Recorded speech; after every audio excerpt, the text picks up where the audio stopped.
ဒီလိုမြန်မာစာရိုက်ရုံနဲ့အင်္ဂလိပ်လိုအော်တိုရေးပေးတဲ့ keyboard လိုဘလို့လောက်ရလဲဆိုတာသိကြလားမသိသေးရင်တေးသေးချာချာလေးပြပေးမယ်အရင်ဦးဆုံး Play Store ထဲကိုဝင်လိုက်ပါမိုင်ဘီလူးကိုနှိပ်ပါ Gbook လိုရိုက်ရှာလိုက်ပါပြထားတဲ့ကောင်လေးကို download လုပ်ပါdown ပြီးသွားရင် app ထဲကိုဝင်ပါမယ်ပြထားတာလေးကိုလိုက်နှိပ်ဖေးပါဒီခလုတ်လေးကို on ဖေးပါ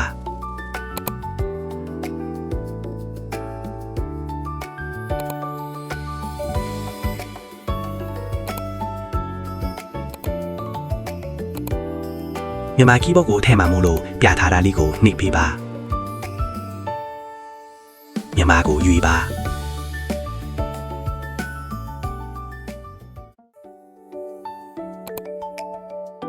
ဒါဆိုရင်တော့ရပါပြီအစမ်းရိုက်ပြပါမယ်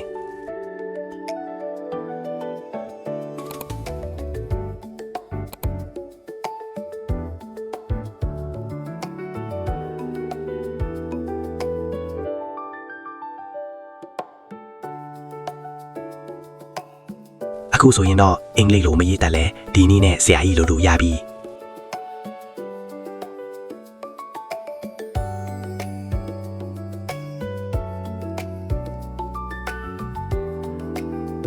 အင်္ဂလိပ်ကနေလည်းမြန်မာဘာသာကိုရေးချင်ရင်လည်းရတယ်အဆင်ပြေတယ်ဆိုရင်ကျွန်တော်ရဲ့ channel လေးကို like and subscribe လုပ်ပေးခဲ့ကြအောင်နော်